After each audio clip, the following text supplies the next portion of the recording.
So tonight we're excited to welcome Dr. Evelyn Higgins, founder of Wired BioHealth and Wired for Addiction. Dr. Higgins has served as a diplomat of the American College of Addictionology and Compulsive Disorders, and as a diplomat of the American Board of Disability Analysts, specializing in pain management. She's also a certified addictionologist. Dr. Higgins has served as an advisor to the U.S. Surgeon General, served as a 1996 Olympic team doctor and Olympic torchbearer, and was a 2021 nominee for Modern Healthcare's Top 25 Innovators in Healthcare.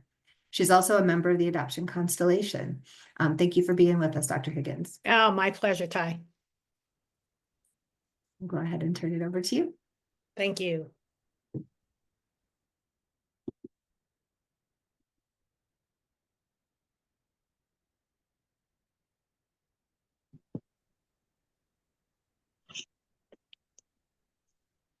Okay, so tonight, really what we're talking about is looking at the epigenetic component of our DNA. So DNA Decoded, harnessing the epigenetic testing to empower members of the adoption constellation and really revolutionize these tools for behavioral wellness. There's so much more that's available to us today that we're able to use for the better.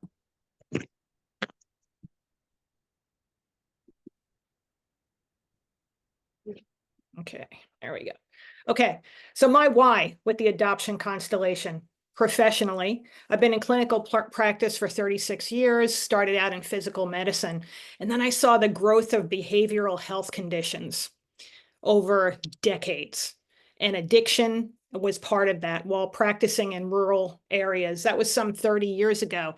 Then 10 years after that, I'm in an urban area, but I'm really seeing the same things happening. We didn't have resources to look at the why behind the behavioral health, whether it be mental health condition or an addiction. And then I added new tools to my toolbox as a clinician to keep up with the new and the growing demands of my patients. That's really how I evolved into this from the clinical side of things. I'm now retired and I work in the behavioral health and wellness space. For disclosure, I'm the owner of WBH Counseling and Therapy, a telehealth talk therapy practice, and owner of Wired BioHealth, a direct service provider that works with large numbers of clients separated from lineage, adoption, DCP, and PEs. Personally, this is where the story really evolves. My husband was a LDA, a late discovery adoptee. We learned that he was adopted after our daughter was born, and we had no health history whatsoever. It was a closed adoption, so we had very limited information. And as our relationship developed and as our marriage developed, I started to see a lot of mental health issues and addictions, several addictions actually. And he died at the age of 41. You can imagine that this became very important for me, for my daughter to say, what do I need to know? Since it was a closed adoption, I had no information regarding his health history whatsoever. And to die so young, you can imagine how important, that information piece was. Personally, that's where all of this evolved. And as technology grew, so did my ability to get more and more information. So my daughter, as I said, was unknown paternal family of origin health history, and we needed information for prevention and for lifestyle considerations, something that everybody really should have access to. So our focus for tonight. While genes play a 10 to 33% role in our physical health, when it comes to mental health, they can play up to a 50% role.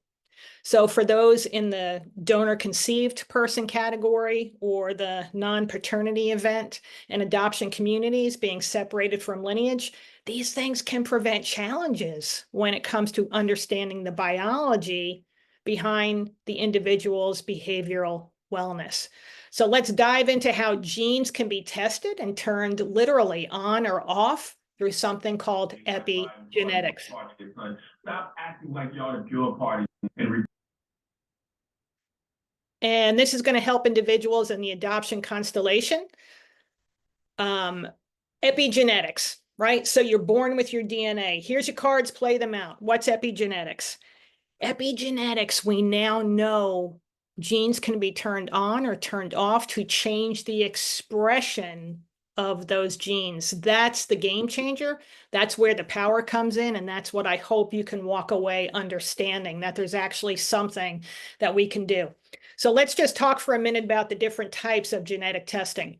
Many people have heard of something called pharmacogenomic testing. That is not our focus for tonight. What that does is it analyzes an individual's DNA to predict how a person may respond to a certain drug. It helps reduce the likelihood of negative side effects of medication. So you would be your individual DNA and say, is this drug safe? Is it cautionary? Or is it not to be used at all for me because it's going to have a potential negative effect? Common companies that look at pharmacogenomic testing, things like GeneSight, Genomind, ClarityRx, Innogene, all pharmacogenomic. What we're talking about tonight is epigenetic testing. So we test genes that influence things like mood regulation, stress response, focus, energy production, sleep. Though the basics of what make our cells work most efficiently and optimally. It also provides a blueprint of problematic genes and recommendations of how to turn them on and turn them off. So we're actually looking at what makes you you, uniquely you, right? Over 8 billion people in the world with 8 billion different sets of DNA. Yet we treat everybody exactly the same when it comes to a prescription, a medication, a lifestyle suggestion, as if everybody has the exact same DNA. Nothing could be further from the truth. This is a great quote. This test does what my patients think GeneSight is supposed to do, but doesn't. That was a clinical director of a behavioral health treatment center at one of the NAMI symposiums that we spoke at. So these are two different types of testing. What we're looking at tonight is epigenetic testing to see what makes you uniquely you. So let's lay out the foundation. What's a behavioral health complexity? This refers to really a multifaceted nature of mental health, along with substance use disorders and the challenges that they present in treatment and management, because they have so many layers. They are complex. It's not a direct linear relationship. Mental health is a spectrum, and not every complexity that's experienced meets a diagnostic criteria. So just like when I talk about someone's health, I say you're not healthy one day and sick the next. It's all the living that you do in between that gets us to either end of that spectrum. When it comes to mental health, that too is a spectrum, right? And it doesn't always require a label to be validated. Having the expression that you're having with the symptomatology can be enough for you. So what are the factors that make behavioral health complex? First off, something called co-occurring disorders. Managing both conditions simultaneously can be very challenging.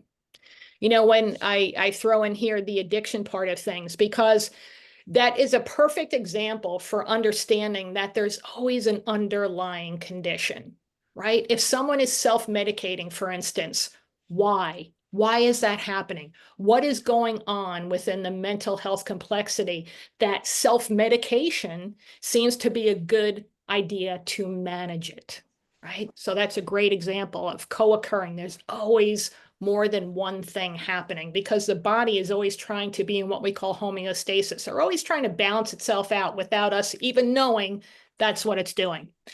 Chronic conditions, behavioral health issues, they're often chronic and require ongoing management. That's going to add to the complexity. What about comorbidities? People with behavioral health issues frequently have other medical conditions, and these other medical conditions can complicate the diagnosis as well as the treatment. An example might be depression and diabetes, or depression and heart disease. We've got a lot of moving parts there. What about the social and the environmental factors? Housing, employment, right? All those things are related to what's happening with someone's mental health condition. Trauma can exacerbate behavioral health conditions. can also complicate treatment. Then we have individual differences. That can be influenced by your personal history, by your genetics. What makes you uniquely you can be influenced by your life circumstances. If the family of origin health history is unknown, that can present another layer of complexity, right? What about treatment variability? Effective treatment can vary greatly from person to person. What works for one individual may not work for the other. Again, why it's so important to know what makes you uniquely you. And then finding the right combination of therapies, medications, and support services. That can be a really complex process. So the more information we have, the better we can work on finding a solution. Subjectivity is pervasive in mental health care. With physical health, we have objective labs, we have imaging, we have sympathy. When it comes to mental health, oftentimes people are diagnosed based on vocabulary words. That can create a lot of subjectivity in the interpretation. What if my vocabulary isn't the same as your vocabulary? What if whoever is part of this individual's world, whether it be coworkers or a teacher or a family member, spouse, if they are saying this is the interpretation of the behaviors, all based on vocabulary rather than objective labs, the DSM-5 in itself, right? And then the stigma that's associated, although, you know, we do that every day in our company and we continue on, there's still stigma that is wrapped around mental health, and people are concerned with the different vocabulary words that they use. So what can be done to bridge the gap between physical and mental health care? So we can stop relying on subjective ways to treat a biopsychosocial disease by considering things called biomarkers rather than just looking at behavior. So biological factors, these include the genetic predispositions, they include brain chemistry, neurodevelopmental issues, physical health conditions. For example, imbalances in something called neurotransmitters or brain chemicals, or a family history of mental illness can influence the risk of developing a behavioral health condition. Psychological factors. These involve individual mental and emotional processes such as thoughts, feelings, coping strategies, even personality traits. Psychological factors might include things like stress, trauma, cognitive patterns, even past experiences that affect someone's mental health. And then social factors. These encompass the individual's environment and their social context, including family dynamics, socioeconomic status, social support, relationships, and cultural influences. Social factors can significantly impact mental health and contribute to, and they can even exacerbate behavioral health conditions. Excuse me. So disease model. What does a disease model do? Legitimizes the condition. Calling a mental health a disease can help reduce stigma by highlighting that it is a medical condition rather than a personal failing, a weakness, a moral compass issue, right? Very succinct. Definition of disease is any harmful deviation from the normal structural or functional state of an organism. It fits in there. Also encourages treatment. Viewing mental illness as a disease can promote the idea that it requires professional treatment and medical care. Similar to other diseases, there shouldn't be any difference. It promotes understanding. It helps people understand that mental health conditions often involve complex interactions of biological, psychological, and social factors. It's not willpower or a character flaw.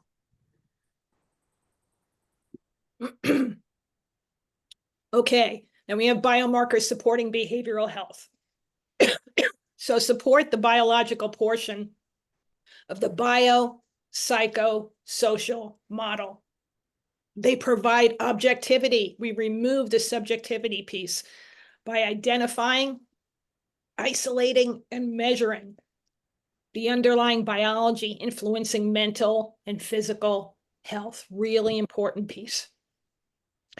Then we have mental health on the top there, and then we have addiction and trauma. If we look at what intersects between mental health and addiction, often it's self-medicating.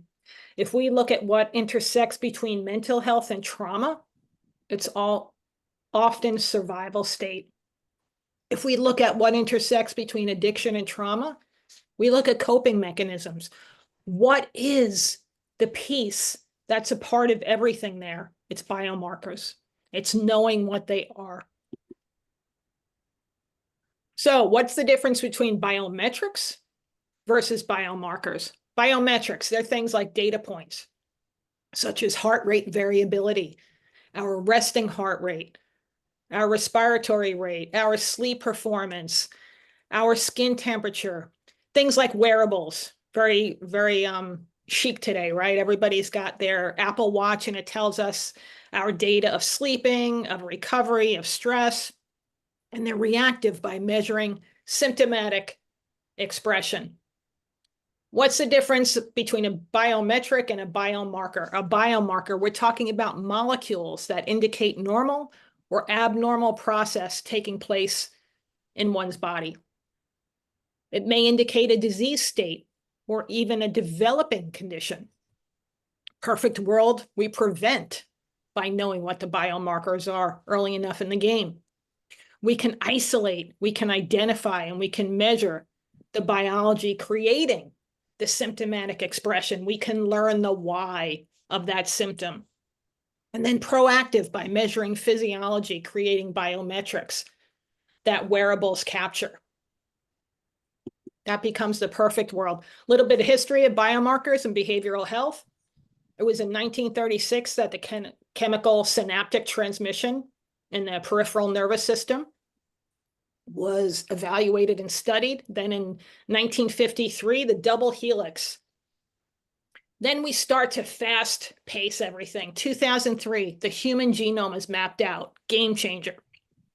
In 2008, we looked at the 1,000 most important genes for diseases and conditions. So boiling it down to what do we really need to be able to look at? Then it was 2018 that the Nature study published Genes and Alcohol Use Disorder, now talking about genetic links to these particular conditions and diseases. So biomarkers in mental health, we're looking at genes, which is what we're looking tonight with epigenetics. We can look at neurotransmitters, we can look at hormones. Those would all be considered biomarkers. Epigenetics, as I said, you're born with your DNA. Here's your cards, play them out. That's not going to change. What can change, and this is where the power goes back to the individual, is the expression of those genes. So DNA's role in behavioral health. Your DNA is your hereditary material containing the genetic instructions essential for growth, development, functioning, and the reproduction of all living organisms. So previously we thought that DNA was static. We now know that we can modify the expression of those genes, and that's epigenetics. So science word, I won't lose you. Genetic single nucleotide polymorphism, or a SNP.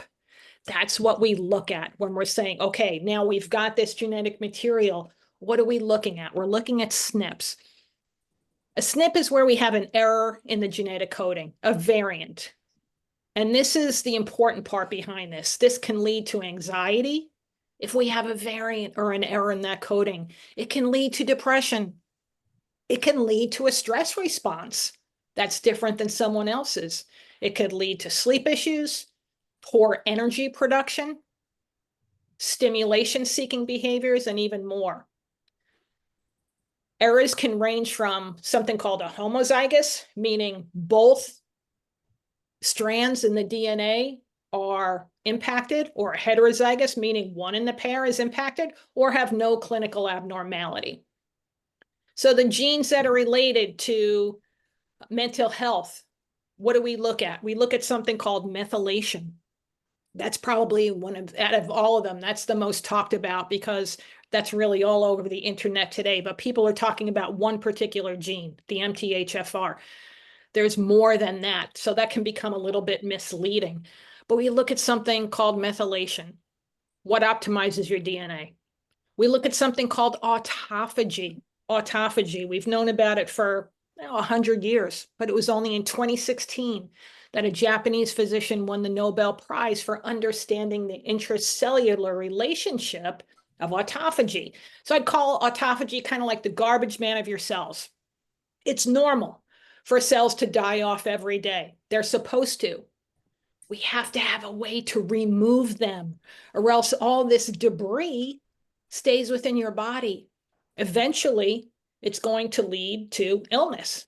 We have to get rid of the garbage and have a way to do that. Detoxification. Normally, our bodies should detoxify every day on their own, with your liver doing the hardest work between 2 and 4 a.m. Reason it's so important to be asleep in a good sleep during the time of your liver doing that work. Mitochondria, right? 8th grade biology. What do you remember from it? Mitochondria, the powerhouse of the cell. What does that mean? We have to have a way to make energy within our cells. That's the job of the mitochondria. If we don't do that, and we don't make energy, eventually we cease to exist. Without energy, we will no longer be alive. But think about just from the mental health standpoint. If someone has no mitochondria, how are they going to present themselves? How are they going to show up? Really low mood, really down, maybe irritable and snappy because they have no energy fueling their cells. Could that look like, and I use air quotes, could that look like depression? Could that look like anxiety? You bet. So this is why it's so important to know what we're dealing with. Also, vitamin D seems so basic. It's involved in hundreds and hundreds of biochemical processes in the body. But if we don't have vitamin D functioning normally, those processes will not end up optimally. Something as basic as that. And then neuropsych. I mean, all of these pieces together, from methylation, autophagy, detoxification, mitochondria, vitamin D, they all have a place with the neuropsych specific genes, things like COMT or catecholamine methyltransferase, or GAD1, glutamic acid decarboxylase. Just use that example. The job of the GAD1 gene is to convert glutamic acid, which is a stimulant neurotransmitter, to GABA, which is a calming neurotransmitter. If we have an error in the coding of that GAD1 gene, we won't reach calm. This is something that can be a game changer for somebody to understand. Boom, here's the why behind all this. So without changing the structure of the gene's expression can be modified. It supports optimized stress response, supports mood regulation, sleep, cravings, energy production, and a whole lot more. So what's the gene-environment interaction? Epigenetic mechanisms, they can mediate how environmental factors such as stress, trauma, or substance abuse impact mental health. For example, chronic stress can lead to epigenetic changes that affect gene expression related to mood regulation, related to the stress response. So once the genetic single nucleotide polymorphism has been identified, we've identified where the SNP is, the epigenetics allows for the gene to be turned on or turned off, depending on which one we're working with. So what are developmental impacts? Epigenetic changes during critical periods of development, such as early childhood or adolescence. They can influence the risk of developing mental health disorders later in life. Perfect world to me is that we know this information early in our life because we can prevent so much from happening. Or we can have a plan of, should we see this behavior show up, we're going to know what to do. It's not going to take us off guard. People say to me, how come, my child is 21 years old now. How come for 20 years, I never saw this behavior? All of a sudden, there's this different kid in my life. So my first question is, what happened between 20 and 21? Tell me about your child's life. Well, they went off to college for the first time. Okay, everything's changed. They're now trying to manage classes, maybe a part-time job, doing their own wash, taking care of their own money for the first time, and having a new environment of friends. Everything in their environment has changed. While this was always within their DNA, we never saw it show up because we never had the same stressors in their life. Early life experiences, including prenatal conditions, childhood adversity, right, the ACE score, they can leave epigenetic marks that affect brain development and mental health. So with the mental health disorders, research has shown that epigenetic modifications, they're involved in various mental health disorders, including depression, anxiety, schizophrenia, bipolar disorder. For instance, changes in DNA methylation patterns have been linked to the regulation of genes involved in the neurotransmitter systems and the neuroplasticity, which are important in these conditions. Methylation, said that a couple minutes ago, right? Really complex cycle.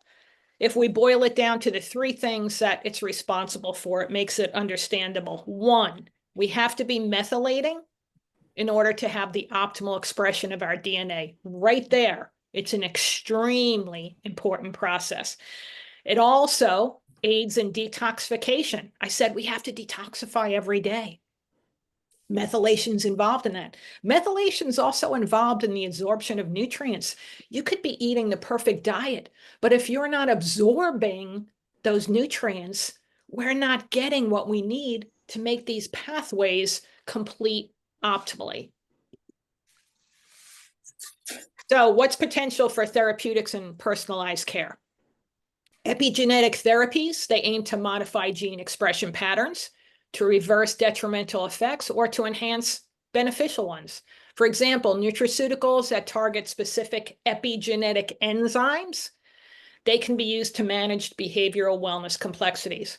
Also, epigenetic contributes to the field of personalized wellness by providing insight into how an individual differences in epigenetic profiles can influence susceptibility to mental health disorders, and then the responses to treatment. It's kind of like looking at genetics with scientific validity. So let's talk about a couple of those genetic SNPs, those polymorphisms, those errors in behavioral health. First one, COMT gene, catecholamine methyltransferase that you see on the bottom right there. So this is an enzyme that degrades catecholamine neurotransmitters. Catecholamine neurotransmitters, they're things like dopamine, epinephrine, norepinephrine. So we have to have COMT working optimally to break down those chemicals. So the primary role is to inactivate neurotransmitters by the addition of a methyl group to the catecholamine. The normal COMT function allows people to rapidly reverse feelings of anxiety or depression. That's the piece that's important for you, right? You don't need to know about the methyl group being added. What you need to know is how come when I become anxious or depressed, I stay in that state. Someone with an error in the COMT gene can have a sluggish ability to alter anxiety or depression episodes. So say you're on your way to work this morning, somebody cuts you off, you go into work, you're telling everybody about it. At lunchtime, anybody who will listen, you're still talking about that person that cut you off. You go home, you're having dinner with your family, you're still going on about that person that cut you off. You're not able to leave it and move on, right? Someone says, just let it go. Inside, you're saying, I wish I could. I really wish I could. But that's what we would see with the COMT indication there with a heterozygous or a homozygous selection. So then we look at glutamic acid decarboxylase, or the GAD1 gene, the one on top there.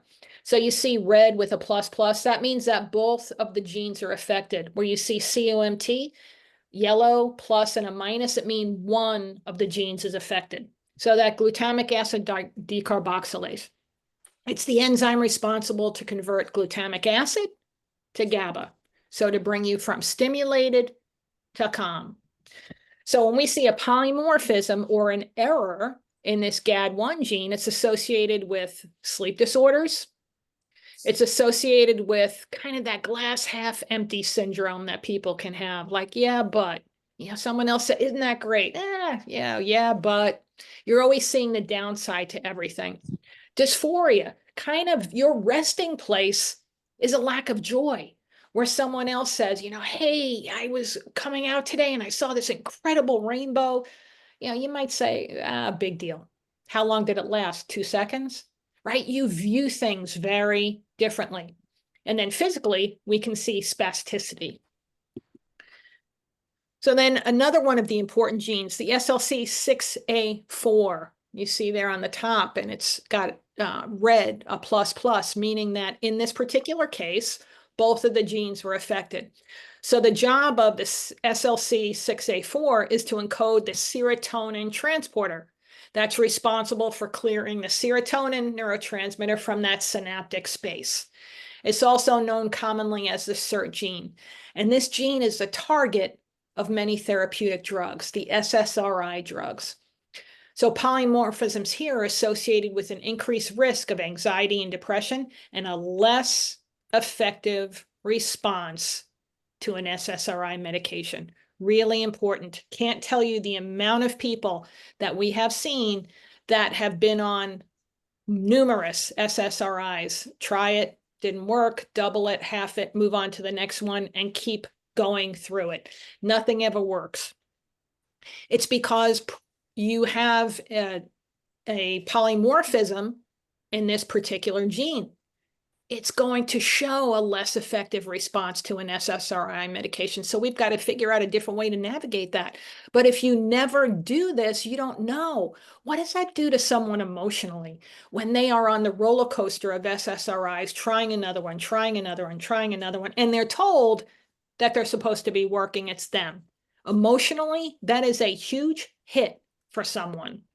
And the truth is, it was never going to be effective for them to begin with.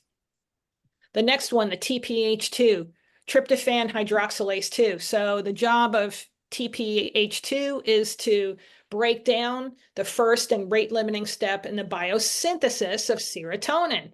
So when we have an error here or a polymorphism, it's associated with psychiatric diseases such as bipolar affective disorder, anxiety, and major depression. Extremely valuable information. Genetic SNPs and behavioral health continued here. We look at the MAOA, or monoamine oxidase A. You see it's a red one.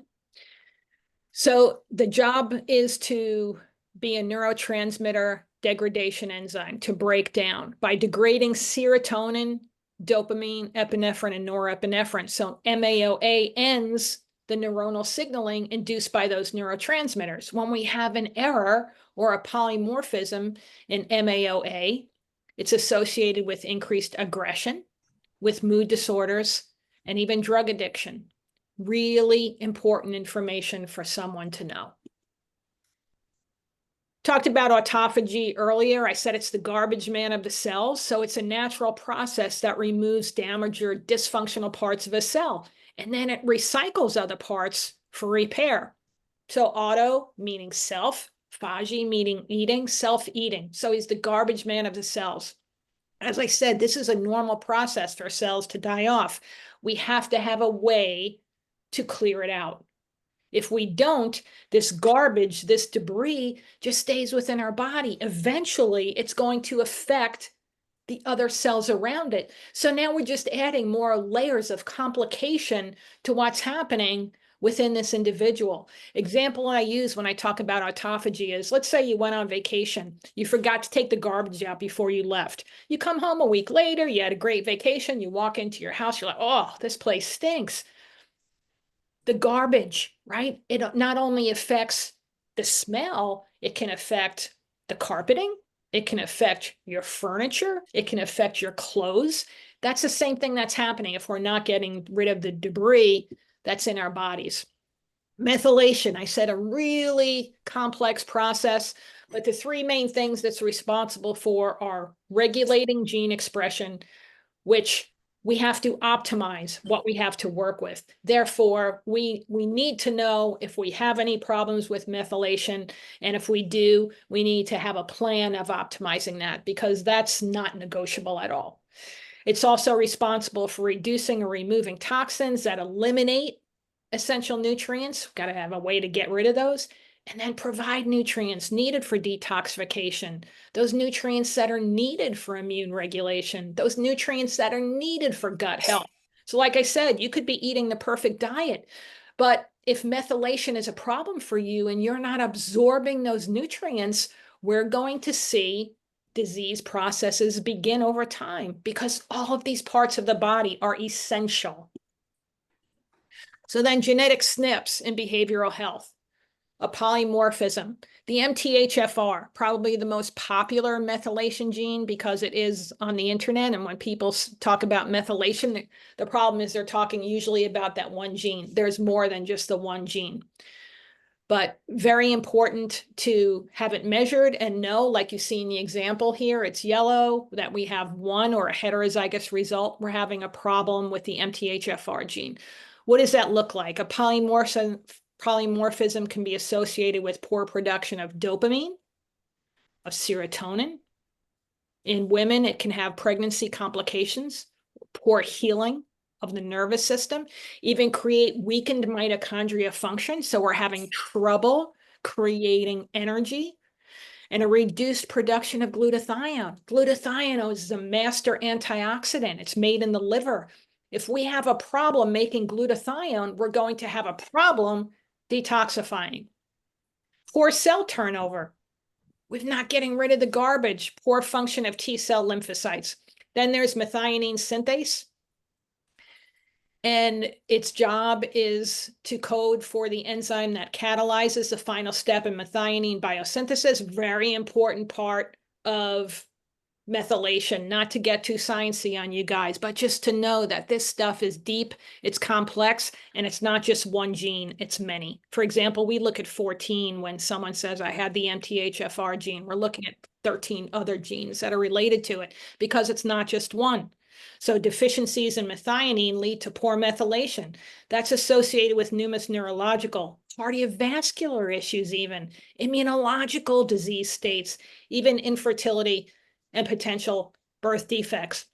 We now know that the nervous system, the immune system, and the endocrine system all work as a super system. They're not all independent of each other. The methionine synthase is a perfect way to see that with numerous neurological, cardiovascular, and immunological disease states. Excuse me. So modifying the expression of genes, like how can you do this? You got to be kidding me. That's impossible. What happens? DNA methylation. So adding or removing a methyl group can affect the gene expression. So methylation typically silences gene expression by preventing the transcription factors from binding. So the DNA is wrapped around something called a histone. This is everything that's being addressed in methylation.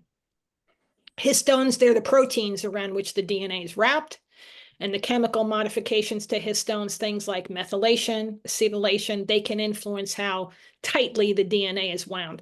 That's really sciencey, but just to know that these words actually have really, really important functions within your body that need to be addressed to work optimally. So, most important thing, being armed with the facts of your physiology, your unique physiology. I had the pleasure of doing a TED Talk, and in it, I say that, we all have our strengths and we all have our weaknesses.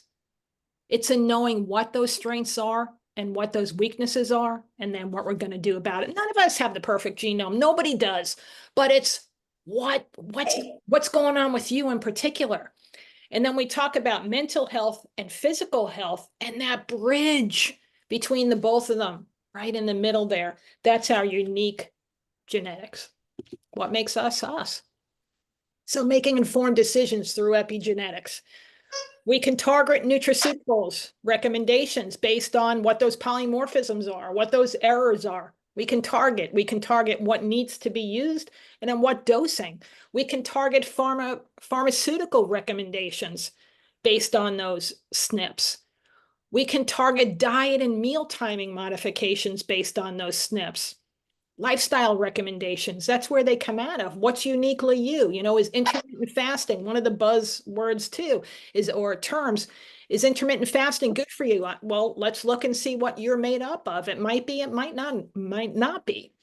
Targeted recommendations to avoid specific supplements based on your polymorphisms. You know, just because something's over the counter doesn't mean that we need it or should be taking it. Or someone says, hey, one of my buddies took this, they did great, why don't you go ahead and take it?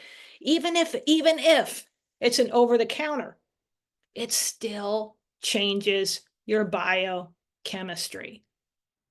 And then targeted recommendations to be cautious with exposure to anesthesia based on SNPs, right? So if you have a problem making glutathione, that master antioxidant, this is people who wind up with really negative effects after surgery from the anesthesia. They can't get it out of their bodies. Targeted recommendation to include stress management techniques based on what your polymorphisms are, what's going to be the best for you, where are you going to get the most bang for your buck in stress management techniques, because it's going to be targeted to your individual makeup.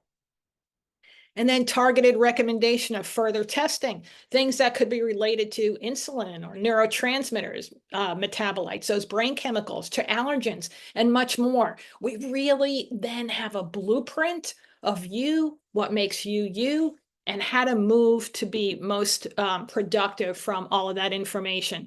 So guys, that's a ton. Some of it gets a little sciencey. I try to make it as least science as possible, but there's some words that we just have to use. I hope it gives everyone an insight into what is available because of the technology advances today. You know, the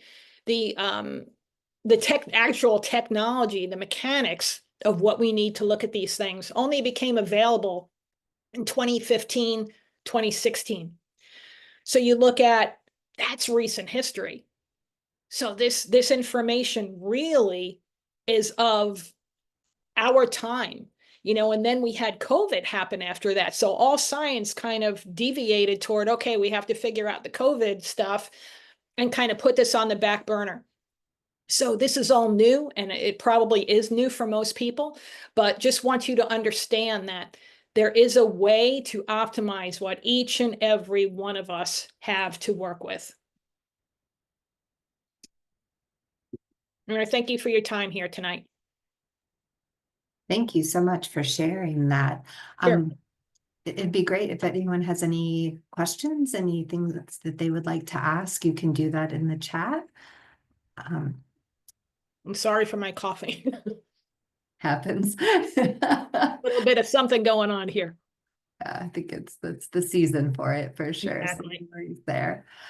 We did have when everyone registered, they had a chance to ask a question ahead of the talk, and there was one question that was submitted. I wanted to go ahead and read that out, and Sure. you know, if you wouldn't mind taking a crack at this one. What are the possible outcomes and recommendations for genetic testing? Does insurance cover this? And where would one get this information? Also, does it cover addiction? Sure. Great questions. Yes, covers addiction as well. One of the genes that we looked at, addiction isn't one particular gene. It's a series of genes, and then how those impact on each individual. Is it covered by insurance? Not yet. HSAs, FSAs, it's included in that, but regular third-party insurance, not yet. And I say not yet because we had an extremely large insurance carrier come to us, which insurance carriers don't come to companies to say, hey, we know the efficacy of what you're talking about. We'd like to do this and cover it. So that's in talks, but I see it in the future as being something that would be covered. You know, you think about the BRCA gene when that first came into talk, that wasn't covered in the beginning, you know, so it takes time of these things being covered. So as of now, no, future, yes.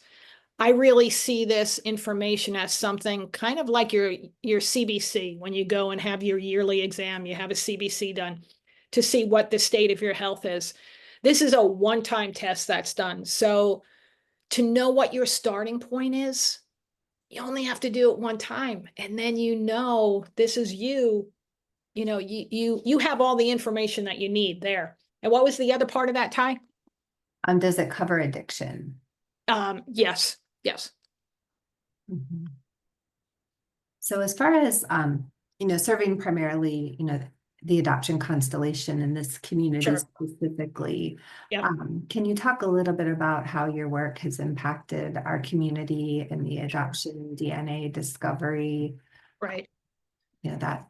As I talked about in the beginning, the professional part of my why and then the personal part of my why, this was a big part of my personal why for my daughter, to know what her health history was. And when we do this work with people of the adoption constellation, it's game changing for them.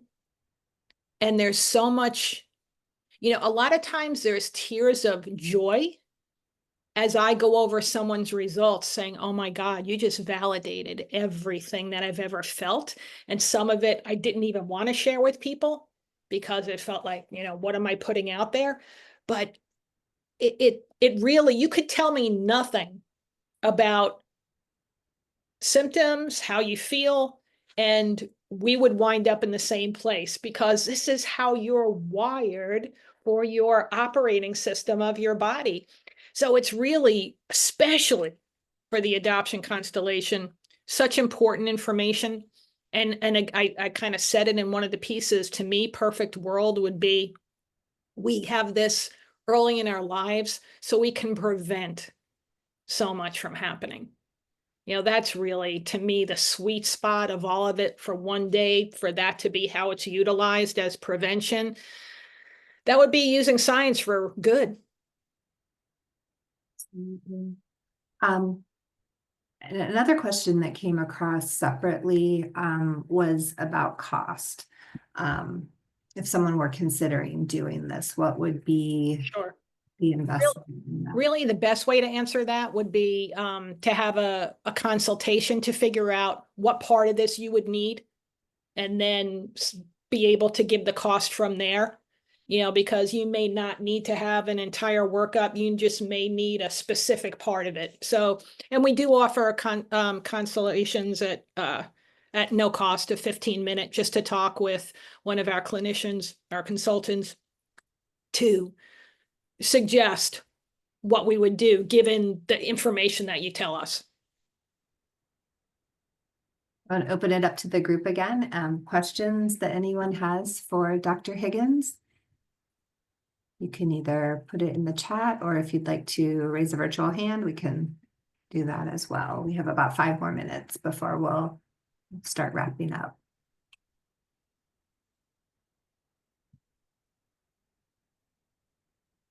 We have a quiet group tonight. Everybody's on a post-Thanksgiving. That's true. Are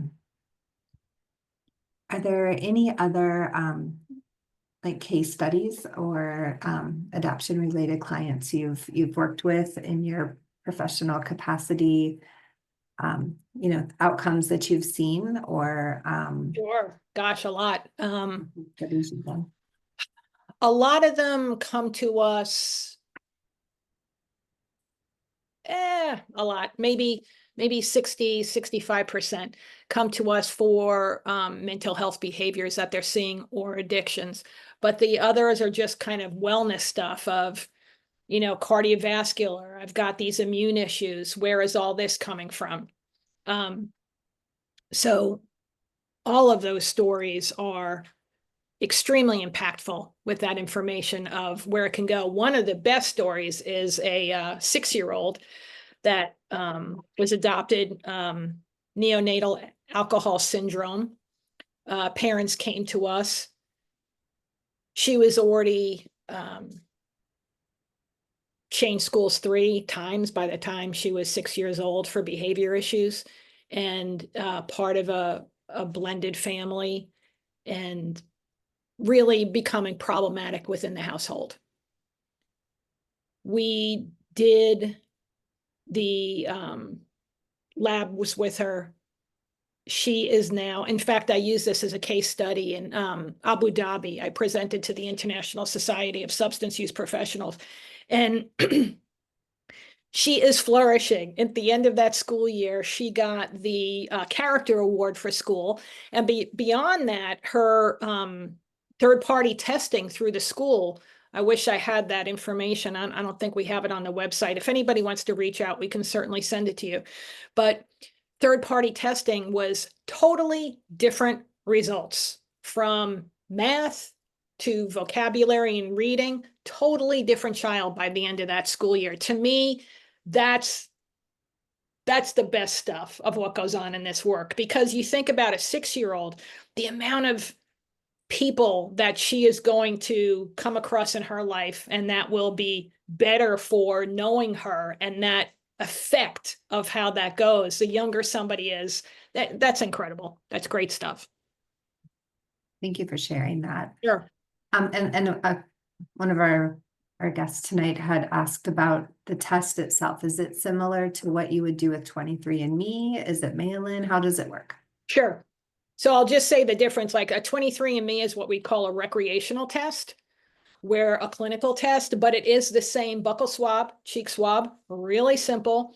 Send it in. We work with people all over the world. We drop ship the lab kit to you. It's sent back to our lab. We get that information back 10 days to 2 weeks and create what's called a biomarker evaluation report, really extensive report going over each one of those biomarkers that we looked at and what they mean. And then beyond that is, okay, here's what we have. What are recommendations that we would suggest to make those epigenetic changes? Not just talk about it like, here's our findings, but that's step one. The more important step is, with those findings, what are we going to do to improve upon it? Good. All right. Well, thank you so much. And I put some information in the chat for everyone of how to register for upcoming programs, how to learn about other things coming up with Adoption Network Cleveland. We really hope that everyone will join us for other programs that we're having. You can click those links to get more information. And then I also put a link in the chat for a survey to give us some feedback on what you learned tonight, and then also to share your ideas and thoughts on things we can offer in our future programming. We always appreciate your feedback. Our next Monday evening speaker series will be on December 16th, and that's with Svetlana Sandoval, who will be sharing an international adoptees perspective. More information and registration can be found at adoptionnetwork.org. Adoption Network Cleveland is a nonprofit organization serving individuals and families impacted by adoption, kinship, and foster care through support, education, and advocacy. We're a membership organization, and we hope that you'll consider joining as a member to help keep our programming going. To find out more about the organization and to support our work, please visit our website at adoptionnetwork.org. Thank you to everyone who joined us this evening, and thank you, Dr. Higgins, for sharing so much with us. We appreciate your time this evening. And we hope that we'll see everyone again in the future.